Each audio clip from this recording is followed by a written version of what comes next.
Giants are shocking the world. That's next on Curveballs and Changeups, a baseball podcast straight out of Sacramento. I'm Steve Harmon, and this is a podcast for Giants fans and baseball fans in general. No straight fastballs here, folks, just a bunch of off-speed pitches to keep the hitters off balance. Maybe a few cutters and some riding heat just to keep you honest. I played the game, once hit a grand slam home run in an over 30 baseball league. Sure, it was off a 46-year-old airline pilot, and the wind was blowing out, but I got a good swing on it and sent it over the tall left field fence 360 feet out. I covered the Baby Giants as a sports writer in the 1980s and early 90s, and I've been a baseball fan since 1967 when the kids down the block introduced me and my brothers to the Giants. All right, well, the Giants are on top of the world. The baseball world woke up this morning stunned to find out that the Giants were on top of the supercharged NL West, above the Dodgers and the Padres. The Giants are owners of a 7-game winning streak and are now 8-1, the only team in the majors with just one loss. When I say stunned, I mean the baseball world hasn't registered what the Giants have done yet. A centerpiece on ESPN's baseball site has the headline, quote, "Bizarre injuries, comebacks, and a whole lot of winning. What we've learned so far about the Dodgers." I'll be waiting for everyone to refresh their power rankings. ESPN had the Giants ranked 12th, up from 22nd. And MLB.com had them ranked 8th, up from 21st. But right now, Giants fans are feeling something special is in the air. They've been winning in different ways, with power when needed, and with smart hitting, and with lockdown bullpen work. The big theme coming out of this weekend series was the Giants hitters' off-field approach was just so professional. All right, they're coming off a 3-game sweep of the Seattle Mariners in 3 tough games after sweeping the Astros. Friday, they had a 10-9 walk-off in the bottom of the 11th inning. Saturday, they won 4-1, and Sunday they had another walk-off 5-4 in the bottom of the 9th. Their 7-game winning streak is their best since 2023, when they had a 10-game winning streak and also a 7-game winning streak that same year. But remember, that year, 2023, Gabe Kapler's last. They were riding high as late as July 18th when they were 13 games over 500, 1.5 games out of first place after that 7-game winning streak. They immediately dropped their next 6, though, and finished 25-42 the rest of the way to finish 4 games under 500. So, the moral of the story, don't get too comfortable or cocky. This game has plenty of heartache ready to break out of cold storage. And so, yeah, the Giants have the Reds coming up, but you can't look past them. But they've got an early test coming up on their next road trip. Let's take a peek at the schedule. They've got a 10-game road trip. The New York Yankees is the first stop for 3 games. The Yankees are 6-4, but they're 4-2 at home. The Philadelphia Phillies would be after that for 4 games. They're 7-2. They just beat the Dodgers 2 out of 3. And then the Anaheim Angels for the final 3 of that road trip, and they've started out nicely at 6-3. So, just to look out a little bit beyond the horizon to see that the Giants will be tested. And not to overlook the Reds, the matchup tonight is a big one. Logan Webb goes up against Hunter Green in a rematch of the season opener. Webb, remember, was wobbly in that season opener, and Green was dominant. The Giants did come back and win late when Wilmer Flores reintroduced himself as the designated hitter with his game-winning 3-run homer. Webb was only able to go 5 innings, gave up 3 runs, walked 3. He said he was overamped. By his next start, Webb was back to himself, turning in an ace-like 7 innings and a 3-1 win over the Astros. Green has had 2 nice outings with nothing to show for it. He struck out 8 in 5 innings against the Giants, and then got tagged with a loss when the Reds were shut out 1-0 in his next outing. He went 7 innings that game, only gave up 3 hits and had 8 strikeouts. And then the final 2 games against Cincinnati, Landon Roop, the rookie, goes up against lefty Nick Lodolo on Tuesday. Roop started strong in his season debut with 8 strikeouts against the Astros, but couldn't get out of the 5th for the win.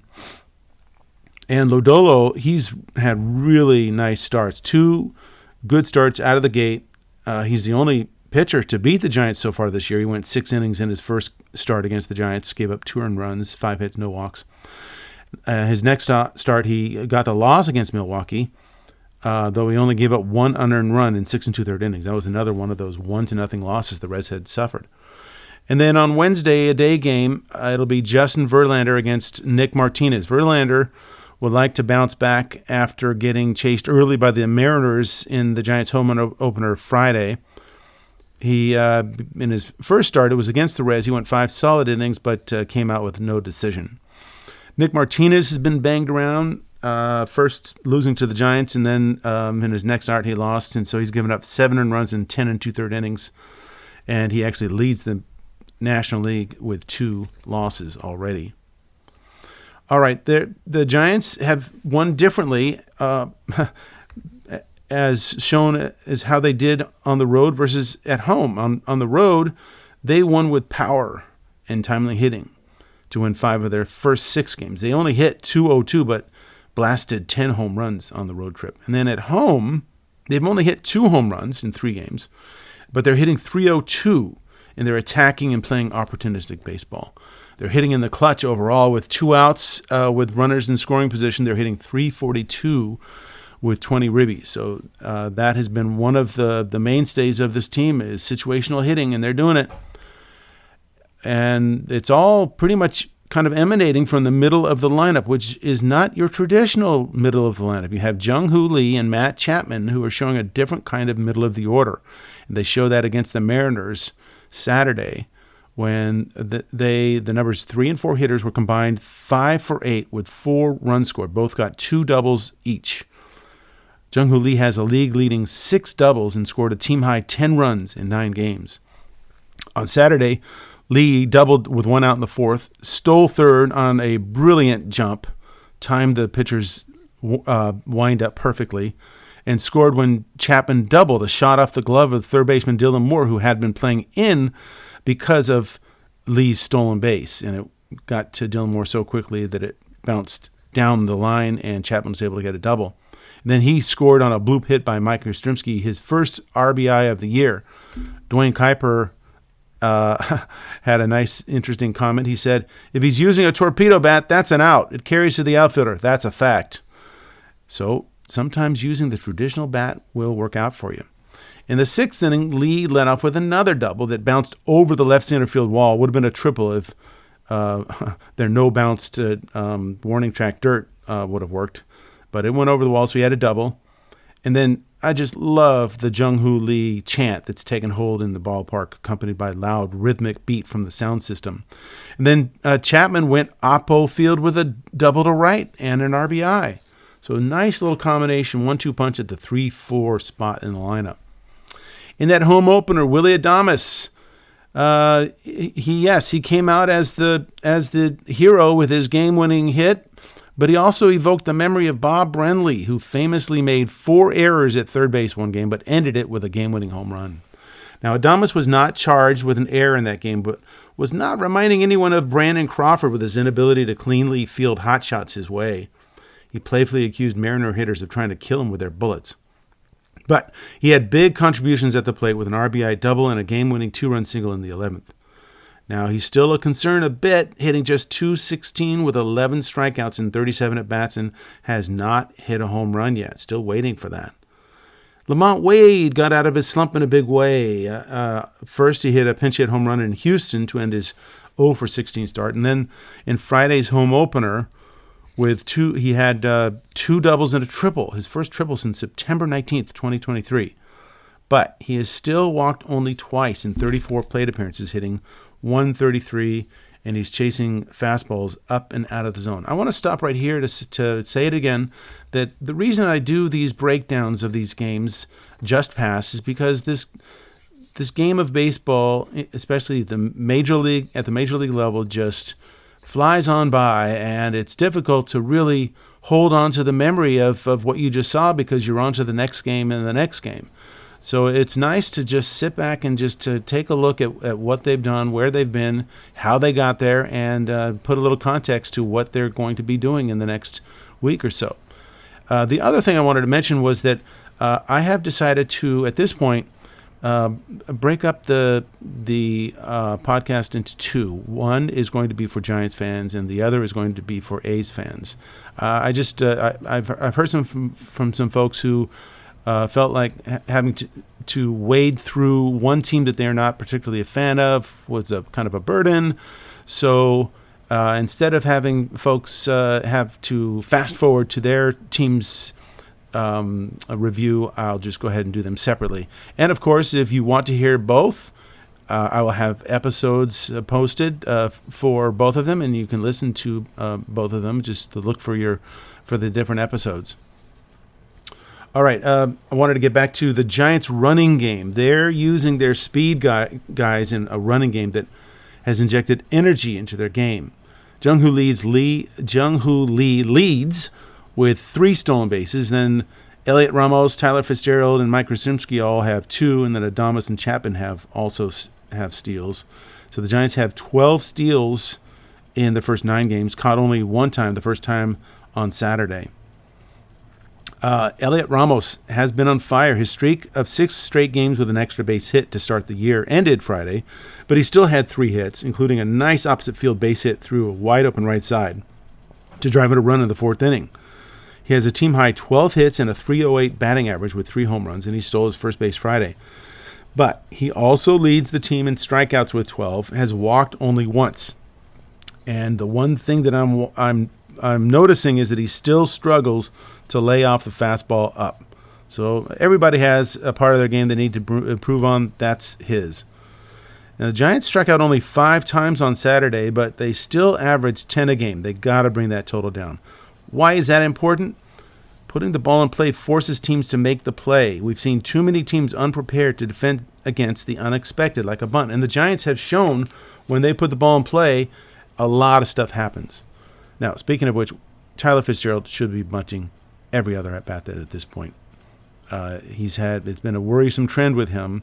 He was so good last year, but he has not yet found it. He's started out 4 for 24 this year. He had a big error at second base when he allowed a 2-hopper to get under his glove with the infield in, allowing 2 runs in. But the Giants really don't have any other real good options at this point. It's not ideal to start an overmatched Kristen Koss at second base to spell Tyler Fitzgerald. So, but if he doesn't get it going, we might start seeing a little competition at second base, and Brett Wisely will have to start looking at what he's doing in Sacramento. I have a question about Wilmer Flores. Will the full-time DH role wear him down? We saw that he did take a day off on Sunday and the good effects of that. Now, Flores has a team leading 4 home runs and 12 RBIs and continues to get clutch hits. But I just want to monitor that and see if everyday play it becomes an overload. So, yeah, as I mentioned, he got the day off most of Sunday and then came out to pinch hit in the bottom of the 9th inning and stroked a single to right field for the game winner. I loved Wilmer's breakdown of his game-winning hit off the Mariners' hard-throwing setup man Gregory Santos. Quote, "I only had one pitch on my mind. It was that sinker and taking it the other way. I was just trying to stay inside that sinker." And that's the philosophy that the whole team has been taking. That's, in fact, it's been getting noticed even by some of the writers around the league that the opposition power, the power of opposite field hitting has been the Giants' kryptonite.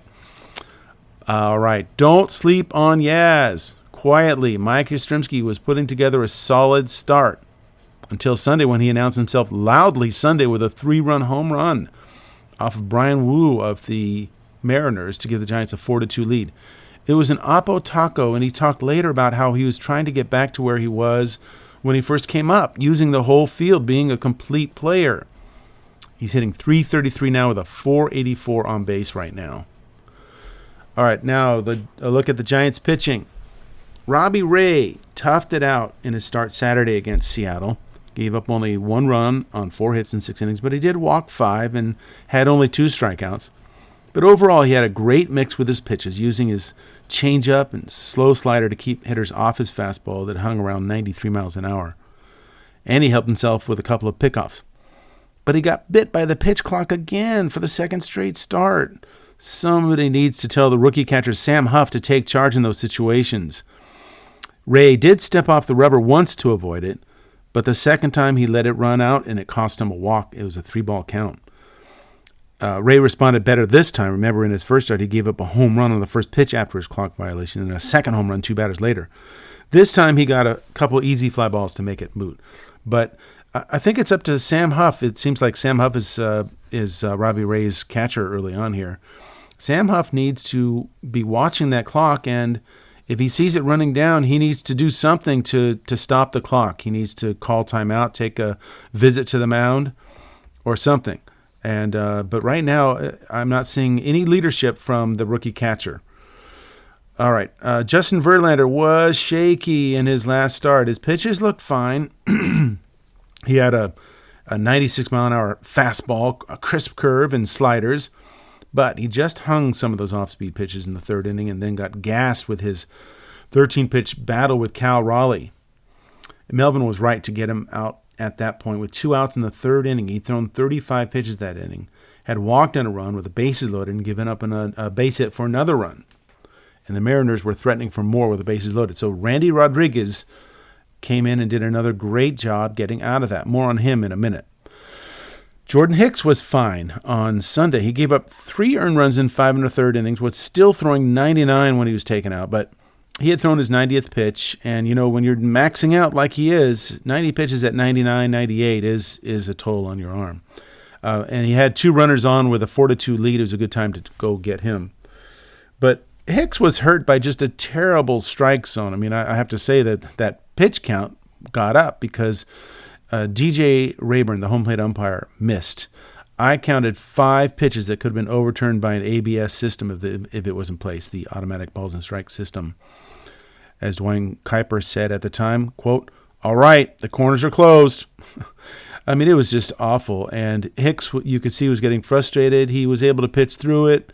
Later, he did, in an interview after the game, he did say that it did catch him, frustrate him a little bit. But I thought he was professional in the way he was able to get through it.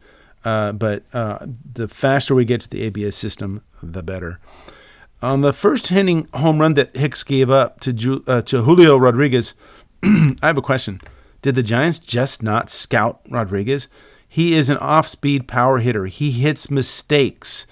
He did not hit one fastball all series. Everything he hit was slow. So, of course, Hicks throws him a hanging slider in the first inning. Patrick Bailey didn't notice that watching Julio Rodriguez in earlier games. I was able to watch Julio Rodriguez in the Mariners series against the A's, and that's all he hit was this slow stuff and was not able to get around on fastballs. Maybe I can slip that into their next scouting report. After Hicks gave up a home run to Cal Raleigh in the third, he settled down to get 8 of the next 9 hitters to carry his start into the 6th inning. Okay, so I mentioned Randy Rodriguez. He had more good work. He's been excellent. He's been brought into existing situations almost every time he's come out. He's had to save the starting pitcher from a disaster with men on base. On Friday, he came into the third inning to relieve Justin Verlander with 1 out and the bases loaded. And he got the next 2 hitters to leave the bases loaded. And he gets 3 quick outs after that in the 4th to build the bridge to a long bullpen game. And then on Sunday, he came into the 6th inning with runners at first and second. This is to spell Hicks. And he did allow one of the inherited runners in on a base hit to cut the Giants' lead to 4-3, but he got a strikeout and a flyout to strand runners at second and third after the runners had moved up on a throw from Luis Matos to Patrick Bailey that Bailey did not handle and should have. It was a one-hopper that he kind of swiped at and had really no chance to make a tag. Should have just gone for the catch, and it went off his glove. Really a lazy play, I thought, by Patrick Bailey. But even lazier was Randy Rodriguez, who forgot to back him up on the throw. And the error goes to left fielder Luis Matos. All he did was throw a beautiful 1-strike hop to home plate. Catch the ball next time, Patrick Bailey. All right, in 5 games, Rodriguez has gone 5 1/3 innings, allowed just 3 hits, and has 9 strikeouts. Watch out for him. In fact, I could see him being that second closer behind Tyler Walker at some point of the year. Unless Camilo Doval straightens things out, Now, on to Duvall. He did blow the save on Sunday by giving up a tying run in the ninth, but it wasn't nothing that he left the bases loaded to keep it at a tie so the Giants could come back to win it in the bottom of the ninth inning. So credit goes to him for containing the situation, but he did create a mess there, as we've come to know his work. Tyler Rogers, is he going to break Mike Marshall's record of 106 games as a pitcher? For all of those who may not know the name, Mike Marshall was this rubber arm pitcher for the Dodgers at the time. I mean, he pitched for so many other teams, the Tigers and the Expos. For the Dodgers, he threw in 106 games back in 73. 74. And Tyler Rogers is actually on pace to break that record. He's been in 6 of the Giants' 9 games, scoreless over those 6 innings. Seems to never tire. Why not? He's on pace for 108 games. Spencer Bivens, he's the last man in the bullpen, right? A lot of fans have given up on him. They get frustrated with him. But I have to tell you, his last performance, a 2-inning job in extra innings on, Friday, was just spectacular. You got to give him credit. He came in under the duress of a tight game, last man of 7 relievers out of the bullpen that day, and he held the Mariners. He had to pitch 2 innings with a ghost runner at second base to start both innings. In the 10th inning, Bivens had a runner at third with 1 out and struck out Randy Arozarena with the infield in. And then after walking Jorge Polanco, he got Luke Raley to fly out. And then in the 11th inning, Seattle loaded the bases with 1 out. He got a pop out for the second out. I mean, that's a big out. That's like a strikeout. Nobody can advance on that. And though Bivens threw a wild pitch to allow the go-ahead run to score, he had Julio Rodriguez up there with runners at second and third. Mariners already taken the lead with 1 run there, but he got Rodriguez to pop out to end the inning and keep the Giants close. And then a little mention of Hayden Birdsong. He continues to build his case for the rotation in case someone falters. He had 2 more solid innings from the bullpen, striking out 2, getting a double play ground ball. His stuff looks electric. So the pressure's on Roop. And tonight, we'll see. If he does well, great. Birdsong will stay in the bullpen. But if he falters, then the talk might start building about getting Birdsong in the rotation. I have one small criticism. It's not the best. Krukwa is just so good and has so many great isms.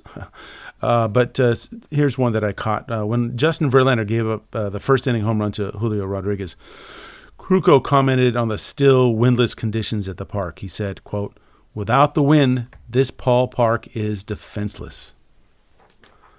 All right, that's it for the Giants. I do have a new feature. I'm calling it the 100-pitch limit follies.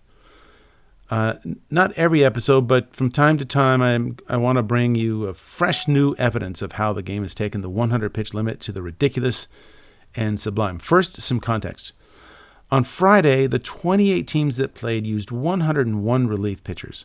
That's more than 3.5 relievers per team. On Saturday, the number came down a little, 87 relievers in 28 games, which is still 3 relievers a game. If we're on course to the lowest number of complete games in history, which we have done every year for the last 5 years, that means bullpens will be overtaxed. Also, it means putting the game into the hands of one pitcher or another who may be off that day. When you already had a good thing going with your starter, why not stay with him? All right, I've got a dozen or so, maybe a baker's dozen of items to show you. The first one, Saturday, Blue Jays manager John Schneider, sensing disaster and following some analytics scripted strategy, removed starter Kevin Gausman with 2 outs in the 7th inning after he gives up a single to the Mets' Mark Vientos. Gausman had a 4-hit shutout going, a 2-0 lead, had struck out 9 and walked none. But an analytics-driven manager always believes he has better choices in the bullpen. Yes, of course, the Blue Jay bullpen coughed up the lead and they lost to the Mets 3-2. Item number 2, Twins manager Rocco Baldelli pulls Bailey O'Bear after 4 innings with a 6-1 lead. He'd thrown 84 pitches. Give him one more inning for the win. Sure, maybe he gets to 100 pitches, but will it kill him? It's as if there's a conspiracy to prevent starting pitchers from winning games. Plus, that means 5 pitchers had to come in to finish that game, which they won 6-1. It will take its toll on the bullpen. All right, the third item. The Miami Marlins' Cal Quantrill goes 5 scoreless innings against the Braves, allowing only 4 hits. No walks, 4 strikeouts, very efficient. He's thrown only 65 pitches and has a 3-0 lead. But Marlins manager Clayton McCullough asks, why stay with a good thing? What's better than a parade of nameless and faceless relievers to finish the shutout? Sure, they win, but what's the harm of getting another inning or 2 with his pitch count already under control? Saves the bullpen for later, no? By the way, I had to Google McCullough. Never heard of him. I guess I should have been paying attention to the Dodgers games. He was the guy in the first base coach whispering into the ears of runners to not get picked off for the last 4 years. Why did the Marlins pick him? Fourth item. This kid, Mitchell Parker, lefty for the Washington Nationals, looks good. He's 2-0 with a 0.73 ERA. That's great. He beat the Phillies in his first start. Then he goes 6 strong against the Diamondbacks, allows 2 hits, walks 4, and leads 4-1 after 6 innings. And he's yanked after 6. He threw a whopping 83 pitches, apparently enough to have even old schooler Dave Martinez scrambling to get him out of there. Now, I understand it is early in the year, but shouldn't you have built up your pitch count in spring training? And how are you going to toughen up and strengthen your arm if you're being limited to 83 pitches? Oh, by the way, 4 relievers barely avoid coughing that game up, but make it interesting, and they barely hold on, winning 4-3. Item number 5. Seth Lugo was working efficiently and effectively, allowing only 1 earned run on 5 hits through 6 innings. And he'd thrown only 85 pitches. At his pace, he still could have avoided the 100-pitch danger zone with 1 more of his efficient innings. But Royals manager Matt Quatraro apparently had a plan to bring in a parade of faceless, nameless relievers so that no one would remember who even started the game. Item number 6. Max Fried gets pulled by Yankees manager Aaron Boone with 2 outs in the 6th. Was he in trouble? Getting bombed? Overworked? No. He had a 7-1 lead over the Pirates, had allowed just 1 run on 6 hits, and had just struck out O'Neill Cruz and Joey Bart. But when he gave up a little single to Andrew McCutchen with a dangerous Alexander Canario due up. Who? I looked him up. He's nothing. He's nobody. He's 1 for 7 on the season with no track record. Boone came racing out of the dugout to get this veteran pitcher out of there. Oh, yeah, he had thrown 98 pitches. Don't touch that 100-pitch third rail. Item number 7. Another New York pitcher, but on the National League Mets. Tyler McGill was also pulled exactly after 5 1/3 innings with an even better line. He had allowed no runs on 2 hits. Sure, he might have been in a little jam after walking 2 in a row with 1 out. But let a guy work out of a jam. It might serve you out later on. And he'd thrown only 82 pitches. He can't just try to get through that inning. Item number 8. Phillies lefty Jesus Luzardo was working on a 2-hit shutout through 7 innings. He walked 2, struck out 8, but he'd thrown 95 pitches. That's less than 13 pitches an inning. He was efficient and effective. But that is edging ever so close to the forbidden line. There's a list in baseball history books of all the pitchers who threw 2 hitters. Luzardo won't be on that list because Phillies manager Rob Thompson was ever so protective of the lefty. It took 3 relievers to finish the final 2 innings. How efficient is that? And when does that start to take a toll? Item number 9. The Atlanta Braves' Spencer Schwellenbach also had a chance for a 2-hit shutout, and he had gotten through 8 innings. He had 10 strikeouts and a 10-0 lead, so it was obvious that the game was too close for him to go out for the 9th. And lordy, he almost tipped right over into that 100-pitch abyss. They took him out right at 99 pitches. I say they, because sure, it's manager Brian Snitker who physically walks to the mound to do the hard labor of pointing his finger at the bullpen and taking the ball from the pitcher. But it's his analytics department that made the decision ahead of time. Item number 10. Dodgers lefty Yoshi Yamamoto was also kept from crossing that line when he was stopped at the 97 pitch border, even though he had gotten through 6 innings of 3-hit ball.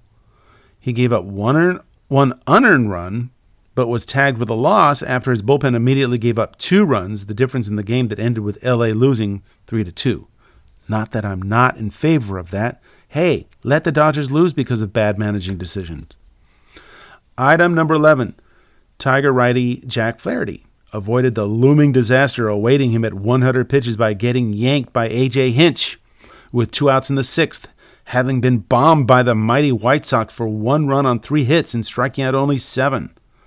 It took 3 pitchers to finish, and they tried to make it interesting, allowing 3 runs in the 9th inning. Item number 12, Texas manager Bruce Bochy. Yeah, that guy. I mean, he was overrated, I thought, in terms of the way he dealt with his pitching staff. Sorry, I just went off the rails there, but that was my feeling. That Bruce Bochy was